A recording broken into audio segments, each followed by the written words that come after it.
കേരളത്തിലെ എല്ലാ പഞ്ചായത്തുകളുടെയും പ്രസിഡന്റുമാർ തങ്ങളുടെ ഭരണകാലയളവിൽ നടപ്പിലാക്കിയ വികസന പ്രവർത്തനങ്ങളും ഭാവി പദ്ധതികളും കേരള വിഷൻ ന്യൂസ് അവതരിപ്പിക്കുന്ന എന്റെ പഞ്ചായത്തിലൂടെ പങ്കുവയ്ക്കുകയാണ്. ഇന്നത്തെ അതിഥിയായി നമ്മളോടൊപ്പമുള്ളത് കാസർഗോഡ് ജില്ലയിലെ ചെങ്കള ഗ്രാമപഞ്ചായത്ത് പ്രസിഡന്റ് ഖാദർ ഭദരിയ, ആലപ്പുഴ ജില്ലയിലെ പുന്നപ്ര വടക്ക് ഗ്രാമപഞ്ചായത്ത് പ്രസിഡന്റ് സജിത സതീശൻ എന്നിവരാണ്.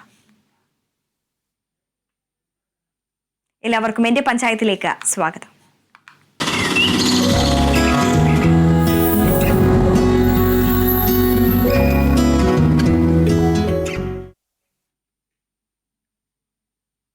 എന്റെ പഞ്ചായത്ത് ഇന്ന് ആദ്യം പോകുന്നത് ആലപ്പുഴ ജില്ലയിലെ പുന്നപ്ര വടക്ക് പഞ്ചായത്തിന്റെ വികസന പ്രവർത്തനങ്ങളിലേക്കാണ്. പ്രസിഡന്റ് ശ്രീമതി സജിത സതീശനാണ് നമ്മളോടൊപ്പം ചേരുന്നത്. നമസ്കാരം ശ്രീമതി സജിത. ഈ ഒരു ഭരണസമിതി അധികാരത്തിലെത്തിയപ്പോൾ പ്രധാനമായും ശ്രദ്ധ കേന്ദ്രീകരിച്ചത് ജനങ്ങളുടെ അടിസ്ഥാന സൗകര്യങ്ങൾ മെച്ചപ്പെടുത്താനായാണ്. ഇതിന്റെ ഭാഗമായി പഞ്ചായത്തിൽ വീടിന് അപേക്ഷിച്ചവരിൽ അർഹതപ്പെട്ട മുഴുവൻ ആളുകൾക്കും വീടെന്ന സ്വപ്നം യാഥാർത്ഥ്യമാക്കാൻ പഞ്ചായത്തിനായി എന്നതാണ്. ഇതിന്റെ പ്രവർത്തനങ്ങളെ എങ്ങനെയാണ് നോക്കിക്കാണാനാവുക? നമ്മുടെ പഞ്ചായത്തിൽ ലൈഫ് പദ്ധതിയിൽപ്പെടുത്തി 476 അർഹരായ കുടുംബാംഗങ്ങളാണ് അപേക്ഷിച്ചിരുന്നത്. അതിൽ 350ഓളം പേർക്ക് നമ്മളിപ്പം വീട് കൊടുക്കാൻ നമുക്ക് സാധിച്ചിട്ടുണ്ട്. ഈ ഭരണസമിതിയുടെ ഈ വർഷം തന്നെ നമുക്ക് മുഴുവനായും വീട് കൊടുത്ത ഒരു പഞ്ചായത്തായിട്ട് നമുക്ക് പ്രഖ്യാപിക്കാൻ സാധിക്കും. ലൈഫ് പദ്ധതി എന്ന് പറയുമ്പോൾ അതിനകത്ത് മത്സ്യത്തൊഴിലാളി മേഖലയിലുള്ളവരും SC/ST കുടുംബങ്ങളിൽപ്പെട്ടവരും ജനറൽ വിഭാഗത്തിലുള്ളവരും ഒക്കെ വരുന്നുണ്ട്. അതിന്റെ കൂടെ തന്നെ PMAYയും കൂടെ ചേർത്തുകൊണ്ടാണ് നമ്മൾ ലൈഫ് ഭവന പദ്ധതി പൂർത്തീകരിക്കാൻ ശ്രമിച്ചിട്ടുള്ളത്. തീർച്ചയായും. ഇപ്പോൾ ഈ പദ്ധതി ഏത് ഘട്ടത്തിലാണുള്ളത്? ഈ പദ്ധതി ഇപ്പോൾ അവസാന ഘട്ടത്തിലേക്ക് എത്തിച്ചേർന്നിരിക്കുകയാണ്. നിലവിൽ നമുക്ക് 50 കുടുംബങ്ങൾക്ക് മാത്രമാണ് ഇനി വീട് കൊടുക്കാനുള്ളത്. ഈ ഭരണസമിതിയുടെ ഈ അവസാന ഘട്ടത്തിൽ അത് പൂർത്തീകരിക്കാൻ കഴിയുമെന്നാണ് നമ്മൾ വിശ്വസിക്കുന്നത്. ഈ ഭരണസമിതിയുടെ കാലത്ത് തന്നെ സമ്പൂർണ്ണ ഭവനം നൽകിയ ഒരു പഞ്ചായത്തായി നമ്മുടെ പുന്നപ്ര വടക്ക് ഗ്രാമപഞ്ചായത്തിനെ പ്രഖ്യാപിക്കാൻ സാധിക്കുമെന്ന് കരുതുന്നു. തീർച്ചയായും. ഈ ഭരണസമിതിയുടെ കാലയളവിലാണ് എല്ലാവർക്കും വീട് എന്നുള്ള ഒരു സ്വപ്ന പദ്ധതിയിലേക്ക് കടക്കുന്നത്. ഇതിൽ അർഹതപ്പെട്ട ആളുകളെ എല്ലാം തന്നെ കണ്ടെത്തി അവർക്ക് വീട് വെച്ച് നൽകാൻ ഈ ഒരു പഞ്ചായത്തിന് ആയി എന്നുള്ളത് തന്നെയാണ്. അതോടൊപ്പം തന്നെ ഈ പഞ്ചായത്തിന്റെ സ്വപ്ന പദ്ധതികളിൽ ഒന്നാണ് ഈ ഷോപ്പിംഗ് കോംപ്ലക്സിന്റെ പ്രവർത്തനം എന്ന് പറയുന്നത്. ഇതിലേക്ക് എങ്ങനെയാണ് എത്തിച്ചേരുന്നത്? പറവൂർ മാർക്കറ്റ് ഷോപ്പിംഗ് കോംപ്ലക്സ് വർഷങ്ങളായി താറുമാറായി കിടന്ന ഒരു അവസ്ഥയിലായിരുന്നു. ഈ ഭരണസമിതി ചുമതലയേറ്റപ്പോഴാണ് അതിന്റെ നിർമ്മാണ പ്രവർത്തനങ്ങൾ ആരംഭിച്ചത്. 3 കോടി രൂപ എസ്റ്റിമേറ്റ് തുക ആയിട്ടുകൊണ്ടാണ് പദ്ധതിക്ക് തുടക്കം കുറിച്ചത്.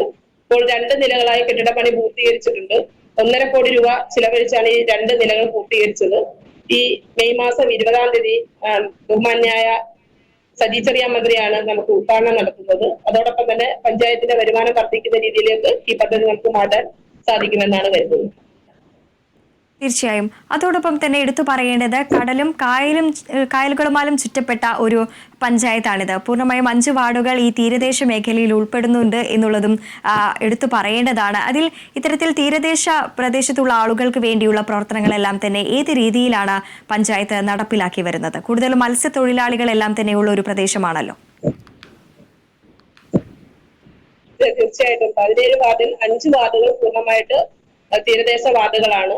അവർക്ക് വേണ്ട പ്രത്യേക പ്രോജക്റ്റുകൾ എല്ലാ വർഷവും നമ്മൾ പദ്ധതിയിൽ ഉൾപ്പെടുത്തുന്നുണ്ട്. മത്സ്യത്തൊഴിലാളികൾക്ക് പല നല്ല പ്രോജക്റ്റ്, അതോടൊപ്പം തന്നെ അവരുടെ കുട്ടികൾക്ക് പഠന ഉപകരണങ്ങൾ വിതരണം ചെയ്യുന്നു, ലാപ്ടോപ്പ് വിതരണം ചെയ്യുന്നു, PVC വാട്ടർ ടാങ്ക് അടക്കമുള്ള ഒട്ടേറെ പദ്ധതികൾ പഞ്ചായത്തിലെ പ്രോജക്റ്റ് ഉൾപ്പെടുത്തി മത്സ്യത്തൊഴിലാളി മേഖലയെ ചേർത്തുപിടിക്കുന്ന രീതിയിലാണ് പഞ്ചായത്തിന്റെ ഓരോ വർഷത്തെയും പദ്ധതി നടപ്പിലാക്കുന്നത്. ഈ മത്സ്യത്തൊഴിലാളികൾക്കായിട്ടുള്ള പദ്ധതികൾ പ്രവർത്തനങ്ങളെല്ലാം തന്നെ ഏത് രീതിയിലാണ് നടപ്പിലാക്കി വരുന്നത്? ഇവരുടെ ഈ കുട്ടികൾക്കായിട്ടാണെങ്കിലും മത്സ്യത്തൊഴിലാളികളുടെ പഠിക്കുന്ന വിദ്യാർത്ഥികൾക്കായിട്ടാണെങ്കിലും എത്തരത്തിലുള്ള പ്രവർത്തനങ്ങളാണ് പഞ്ചായത്ത് മുന്നോട്ട് വെക്കുന്നത്? സാധാരണ നമ്മൾ 17 വാർഡിലും പദ്ധതിയുമായി ബന്ധപ്പെട്ടുള്ള ഗ്രാമസഭകൾ കൂടും. എന്നിരുന്നാലും മത്സ്യ ഗ്രാമസഭ സ്പെഷ്യലായി കൂടിയാണ് അവരുടെ ആവശ്യങ്ങൾ നമ്മൾ കണ്ടെത്തുന്നത്. ഓരോ ഗ്രാമസഭയിലും ഉരുത്തിരിഞ്ഞു വരുന്ന അവരുടെ ആവശ്യങ്ങൾക്ക് മുൻഗണന കൊടുത്തുകൊണ്ടാണ് ഓരോ വർഷത്തെയും പ്രോജക്റ്റുകൾ നടപ്പിലാക്കുന്നത്. തീർച്ചയായും നിരവധിയായിട്ടുള്ള പ്രവർത്തനങ്ങളാണ് പഞ്ചായത്തിന്റെ ഭാഗത്തു നിന്നും ഉണ്ടാകുന്നത്. അതോടൊപ്പം തന്നെ കാർഷിക മേഖലയിൽ വലിയ രീതിയിൽ മുന്നേറ്റം മുന്നേറ്റത്തിൽ നിൽക്കുന്ന ഒരു പഞ്ചായത്ത് കൂടിയാണല്ലോ. പ്രധാനമായും നെല്ലടക്കം കൃഷി ചെയ്യുന്ന ഒരു പഞ്ചായത്താണ്.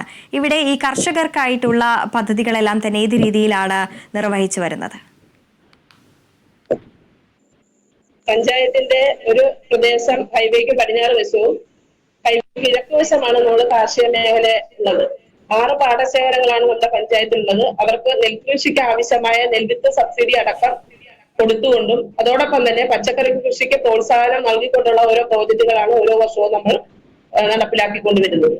കുടുംബശ്രീ വഴിയും തൊഴിലുറപ്പ് പദ്ധതിയുമായി കൂട്ടിയോജിപ്പിച്ചുകൊണ്ട് ഒരു സംയോജിത കൃഷിരീതിയാണ് നമ്മൾ അവലംബിച്ചിട്ടുള്ളത്.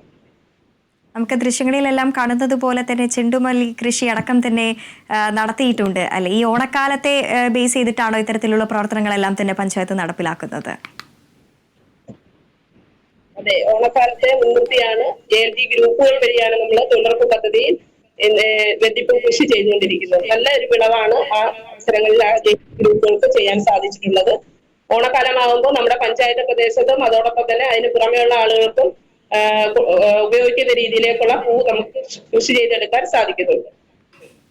സംരംഭകത്വം പ്രോത്സാഹിപ്പിക്കുന്നതിനായിട്ടുള്ള എന്തൊക്കെ തരത്തിലുള്ള പദ്ധതികളാണ് പഞ്ചായത്ത് നടപ്പിലാക്കുന്നത്? സംരംഭകത്തെ പ്രോത്സാഹിപ്പിക്കുന്ന രീതിയിൽ കുടുംബശ്രീകൾക്ക് സബ്സിഡി കൊടുത്തുകൊണ്ടുള്ള നിരവധി പ്രോജക്റ്റുകൾ നമ്മൾ ഇതിനോടകം നടപ്പിലാക്കി കഴിഞ്ഞ് ജനകീയ ഭക്ഷണശാലയാണ് ആദ്യം നമ്മുടെ ഭരണസമിതി കയറിയതിനു ശേഷം നമ്മുടെ സ്വന്തമായ കെട്ടിടത്തിലേക്ക് നമ്മുടെ പഞ്ചായത്തിന്റെ തന്നെ സ്ഥലത്ത് കെട്ടിടം നിർമ്മിച്ച് അവരെ സുരക്ഷിതമായി അവർക്ക് ജനകീയ ഭക്ഷണശാല നടത്തിക്കൊണ്ടുപോകുന്നതിനുള്ള സംവിധാനം നമ്മൾ ഒരുക്കിയത്. ആദ്യകാലങ്ങളിൽ ഇത് വാടക കെട്ടിടത്തിലാണ് പ്രവർത്തിച്ചുകൊണ്ടിരുന്നത്. അതിനുശേഷം വീണ്ടും കുടുംബശ്രീ പ്രവർത്തകർക്ക് ക്യാൻറ്റീൻ തുടങ്ങാനുള്ള 2.5 ലക്ഷം രൂപയോളം കൊടുത്തുകൊണ്ട് നല്ലൊരു ക്യാൻറ്റീൻ ഇപ്പം പഞ്ചായത്ത് കോമ്പൗണ്ടിൽ പ്രവർത്തിക്കുന്നുണ്ട്. അതുകൂടാതെ ഗാർമെന്റ്സ് യൂണിറ്റ് അടക്കമുള്ള നിരവധി പ്രവർത്തനങ്ങൾ ചെയ്യുന്നതിന് വേണ്ടിയിട്ട് കുടുംബശ്രീ ഗ്രൂപ്പുകളെ സഹായിക്കാൻ നമ്മൾ തയ്യാറായിട്ടുണ്ട്. തുടക്കത്തിൽ നമ്മൾ സൂചിപ്പിച്ചതുപോലെ തന്നെ കടലും കായലുകളുമായും ചുറ്റപ്പെട്ട ഒരു പഞ്ചായത്താണ് ഈ പുന്നപ്ര വടക്ക് ഗ്രാമപഞ്ചായത്ത് എന്ന് പറയുന്നത്. ടൂറിസത്തിന് എത്രത്തോളം സാധ്യതകളാണ് ഈ പഞ്ചായത്തിലുള്ളത്? ഇതിനെ എങ്ങനെയാണ് നിങ്ങൾ ഉപയോഗപ്പെടുത്തുന്നത്? ടൂറിസത്തിന് വലിയ സാധ്യതയുള്ള ഒരു പ്രദേശമാണ് ഈ നമ്മുടെ ഗ്രാമപഞ്ചായത്ത്. അതായത് ഒരു വശം കടലും ഒരു വശം കായലും പാടശേഖരങ്ങൾ തിങ്ങി നിറഞ്ഞ മേഖലയാണ്. അതുകൊണ്ട് തന്നെ ഇത് രണ്ട് ക്ലബ് ചെയ്തുകൊണ്ടാണ് ടൂറിസത്തിന്റെ ഒരു പ്രോജക്റ്റ് എടുത്തിരിക്കുന്നത്. 3 കോടി രൂപ ചിലവ് വരുന്ന ഒരു പ്രോജക്റ്റ് ആണ് നമ്മളിപ്പോൾ ഏറ്റെടുത്തിരിക്കുന്നത്. വെനീസ് ടൂറിസം എന്ന പേരിലാണ് ആ പ്രോജക്റ്റ് നമ്മൾ നടപ്പിലാക്കാൻ ശ്രമിക്കുന്നത്. അതിന്റെ പ്രാരംഭ നടപടികൾ ആരംഭിച്ചു കഴിഞ്ഞു.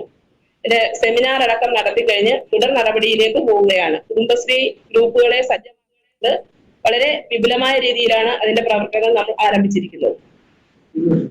മാലിന്യമുക്ത പഞ്ചായത്താണ് പുന്നപ്ര വടക്ക് ഗ്രാമപഞ്ചായത്ത് എന്ന് പറയുന്നത്. തുടർ നടപടികൾ എന്തൊക്കെയാണ്? ഈ തരത്തിൽ ഈ മാലിന്യമുക്തം നവകേരളം എന്ന രാഷ്ട്രീയത്തിന്റെ പിന്നാലെ പോകുമ്പോൾ തന്നെ ഇപ്പോഴും അത്തരത്തിലുള്ള മാലിന്യ നിർമ്മാർജ്ജന പ്രവർത്തനങ്ങളെല്ലാം തന്നെ ഏത് രീതിയിലാണ് പഞ്ചായത്തിലേക്ക് മുന്നോട്ട് കൊണ്ടുപോകുന്നത്? ഇപ്പോഴും നിലനിർത്താനുള്ള പദ്ധതികൾ എങ്ങനെയാണ് ആവിഷ്കരിച്ചിരിക്കുന്നത്? ശ്രമകരമായ ഒരു ദൗത്യമാണ് മാലിന്യ നിർമ്മാർജ്ജനത്തിന്റെ ഭാഗമായി നമ്മൾ ഏറ്റെടുത്തിരിക്കുന്നത്. വർഷങ്ങളായി നമ്മൾ ഇതിന്റെ പ്രവർത്തനങ്ങൾ തുടങ്ങി വന്നുകൊണ്ടിരിക്കുകയാണ്. അതിന്റെ ഭാഗമായിട്ട് തന്നെ കഴിഞ്ഞ മാർച്ച് 30 നമുക്ക് പ്രഖ്യാപനം നടത്താൻ സാധിച്ചിട്ടുണ്ട്. 17 വാർഡിലെ മാലിന്യ പ്രശ്നങ്ങൾ 95% പൂർത്തീകരിക്കാൻ നമുക്ക് സാധിച്ചിട്ടുണ്ട്. അതിന്റെ ഭാഗമായി തന്നെ ഹരിതകർമ്മസേനയുടെ പ്രവർത്തനം നല്ല രീതിയിൽ 17 വാർഡിൽ നടക്കുന്നുണ്ട്. യൂസർ ഫീ കളക്ഷൻ അടക്കം 100% എത്തിക്കാൻ നമുക്ക് സാധിച്ചിട്ടുണ്ട്. MCFന്റെ പ്രവർത്തനം നല്ല രീതിയിൽ നടക്കുന്നുണ്ട്. അതോടൊപ്പം തന്നെ ബയോ ബിന്നുകളും അതോടൊപ്പം തന്നെ ബോട്ടിൽ ബൂത്തുകളും സ്ഥാപിക്കാൻ നമുക്ക് സാധിച്ചിട്ടുണ്ട്. മിനി MCFകൾ എല്ലാ വാർഡിലും പ്രവർത്തിക്കുന്നുണ്ട്. തുടർന്നും ഈ സ്ഥിതി തുടർന്നു പോകുന്നതിന് വേണ്ടിയിട്ടുള്ള എല്ലാ പ്രവർത്തനങ്ങളും മാലിന്യ സംസ്കരണവുമായി ബന്ധപ്പെട്ട പ്രോജക്റ്റുകളിൽ ഉൾപ്പെടുത്തിക്കൊണ്ട് തുടർന്നു പോകുന്നു. തീർച്ചയായും സ്ത്രീ ശാക്തീകരണത്തിനും അതോടൊപ്പം തന്നെ അത്തരത്തിലുള്ള പ്രവർത്തനങ്ങൾക്കെല്ലാം തന്നെ വലിയ രീതിയിൽ മുൻഗണന നൽകുന്ന ഒരു പഞ്ചായത്ത് കൂടിയാണ് എന്നറിയാൻ സാധിക്കുന്നു. അത്തരത്തിൽ ഈ വയോജനങ്ങൾക്കായിട്ടും ഈ സ്ത്രീകൾക്കായിട്ടും എന്തൊക്കെ തരത്തിലുള്ള പ്രവർത്തനങ്ങൾ പദ്ധതികളാണ് പഞ്ചായത്ത് ആസൂത്രണം ചെയ്യുന്നത്? സ്ത്രീ ശാക്തീകരണത്തിന്റെ ഭാഗമായി തന്നെ ഇതുപോലെ കുടുംബശ്രീ ഗ്രൂപ്പുകളെ സ്വയം പര്യാപ്തതയിലേക്ക് എത്തിക്കുന്നതിന് വേണ്ടിയിട്ടുള്ള സബ്സിഡികൾ കൊടുത്ത് അവർക്ക് സംരംഭങ്ങൾ തുടങ്ങുന്നതിന് വേണ്ടിയിട്ടുള്ള പ്രോജക്റ്റുകൾ നമ്മൾ ഏറ്റെടുത്തിട്ടുണ്ട്. അതുകൂടാതെ തന്നെ വയോജനങ്ങൾക്കും സ്ത്രീകൾക്കും യോഗ പരിശീലനം ഏറ്റെടുത്തിട്ടുണ്ട്. വയോജന സംഗമം, ഓണത്തിന് പുടകൊടുക്കൽ അടക്കമുള്ള അവർക്ക് മെഡിക്കൽ ക്യാമ്പ് അടക്കമുള്ള പ്രത്യേക പ്രോജക്റ്റുകൾ എടുത്തുകൊണ്ടാണ് വയോജനങ്ങളുടെ ഓരോ പ്രവർത്തനങ്ങൾ നമ്മൾ നടത്തിക്കൊണ്ടു പോകുന്നത്. കുടുംബശ്രീ അതിന് വളരെ സഹായകരമായി നമ്മളോടൊപ്പം നിൽക്കുന്നുണ്ട്. വയോജന ഗ്രൂപ്പുകൾ രൂപീകരിച്ചിട്ടുണ്ട്. ഉല്ലാസയാത്ര വയോജനങ്ങൾക്കായി ഓരോ വർഷത്തെ പ്രോജക്റ്റ് നമ്മൾ ഉൾപ്പെടുത്തിയിട്ടുണ്ട്. തീർച്ചയായും നിരവധിയായിട്ടുള്ള പ്രവർത്തനങ്ങളാണ് പഞ്ചായത്തിന്റെ ഭാഗത്തു നിന്നും ഉണ്ടാകുന്നത്. ആലപ്പുഴ ജില്ലയിലെ പുന്നപ്ര വടക്ക് ഗ്രാമപഞ്ചായത്തിന്റെ വികസന പ്രവർത്തനങ്ങളാണ് സജിത സതീശൻ നമ്മളോട് പങ്കുവച്ചത്. ഭാവി പ്രവർത്തനങ്ങളെല്ലാം തന്നെ യാഥാർത്ഥ്യമാകട്ടെ എന്ന് ആശംസിക്കുകയാണ്. നന്ദി ശ്രീമതി സജിത സതീശൻ. ഇനി ഒരു ഇടവേളയാണ്. ഇടവേളയ്ക്ക് ശേഷം നമ്മളോടൊപ്പം ചേരുന്നത് കാസർഗോഡ് ജില്ലയിലെ ചെങ്കള ഗ്രാമപഞ്ചായത്തിന്റെ വിശേഷങ്ങളുമായി പ്രസിഡന്റ് ഖാദർ ബദരിയാണ്. തിരിച്ചെത്താം ചെറിയൊരു ഇടവേളയ്ക്ക് ശേഷം.